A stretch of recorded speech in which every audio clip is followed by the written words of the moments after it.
What's up, you guys? ShartimusPrime here, doing another Star Wars action figure review on the Star Wars Rogue One 6-inch Black Series Imperial Death Trooper. If you're trying to pick up your Star Wars figures, you can get them at Big, big, big! Get your big badass toys at BigBadToyStore.com.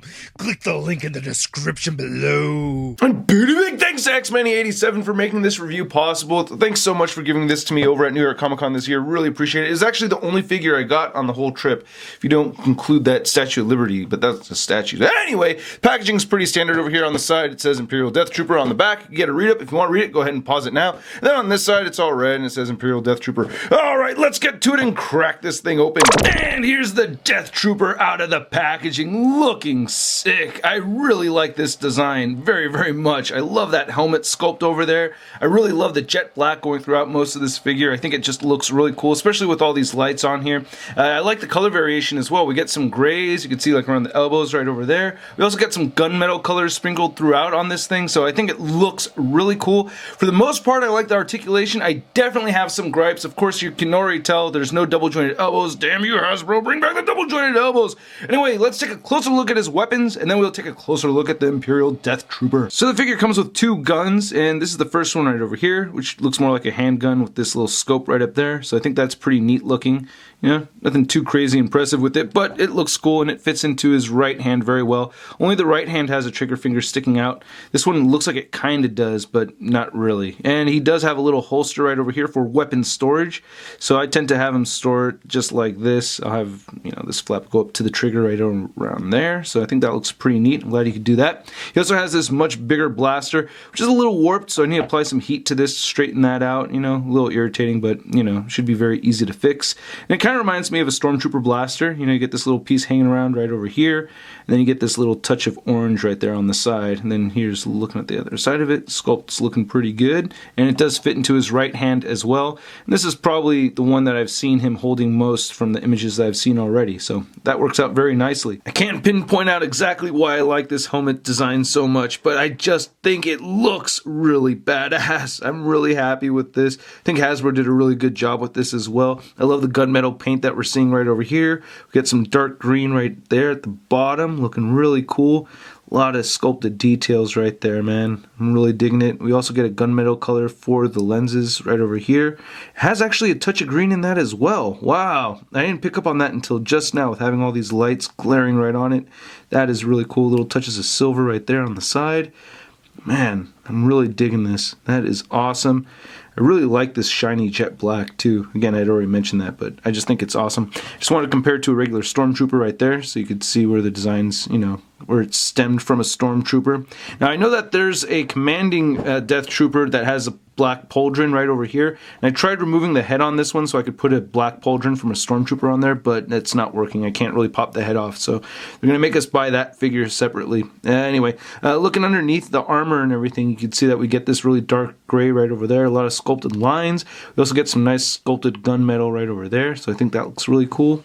Then we get this soft material for the shoulder pads, so you can move the shoulders upward. I like that. Nice etched out lines right there on the bicep. Looking really good right here on the elbow joint. I like how they get those details in there. Hand again looks really cool. Looking at the torso and the armor, looks really nice. They have that sculpted all the way back there. And the belt looks really good as well. Digging that. And it looks like we get some little bit of a color difference on these pouches right over here, so they're not all the same exact color. Well, these two seem to be the same, but this one is different. And then you get the canister in the back. It's pretty awesome. There's the gun being stored right over there. Get the lines sculpted all the way through to the butt, and then on the thigh, looks really good. Get some more dark gray. I don't think they sculpted all the lines in the knee joints. Nope, but on the back of the knee joints they did. So there that is. And the calf looks pretty good. And the foot is very dark. And then we do get the peg holes underneath his feet. And not much more to show off on the back of the figure, you know. Looks pretty awesome. I like this a lot. Now for the articulation, you can move his head upwards just that much. You can't move his head downward that far. You do get side to side movement and no real head pivot, just a little bit wobbly like that. Shoulders do move outward that much. I would be scared to leave it upward like that for a very long time. I could imagine this getting warped. Anyway, the arms do move downward, they move forward. He bends at the elbow, rotates at the elbow. wrist hinge, up and down, and the swivel. It's an up and down on this side as well. He has a diaphragm joint that turns side to side. You get some pivot in there, and it moves forward that much and back that much. No waist joint. Hips move outward that far. You can kick forward that far, back a tiny bit, upper thigh cut, double jointed knees. The ankles move down very far. They do not move up nearly as much as I'd like them to. They stop right there. That's a bit frustrating.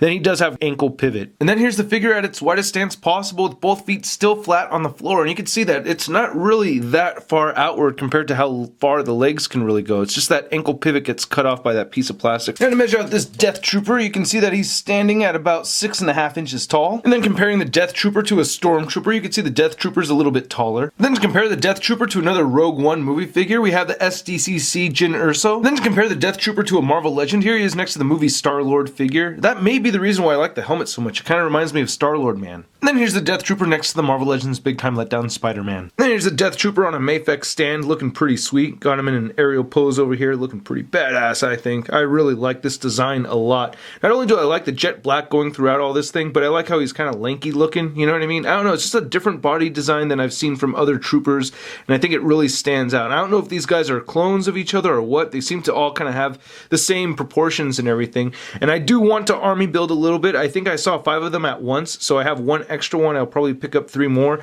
but I also want to get one with the pauldron too, so probably get 2 more of these and then one with the pauldron, and then I'll have a complete set of Death Troopers. I think these are awesome. I really dig it a lot, and I hope you guys dug my review a lot. If you did, please hit the like button. Go ahead and leave a comment down below. Let me know what you think. Go ahead and stick around for some of the boxes popping up if you want to check out some of my other videos. If you have not subscribed yet, please do by hitting the subscribe button or hitting the subscribe circle that will be popping up right over there. If you want to see a photo gallery of images, it's all over at JediInsider.com, and you can follow me on Facebook, Twitter, and Instagram. Links all below. I'll catch you guys later. Peace. Posing action figures, I'm posing action figures, I'm posing action figures every day. I'm posing action figures, I'm posing action figures, I'm posing action figures, it's okay. That's crispy. I also just not like... God damn it.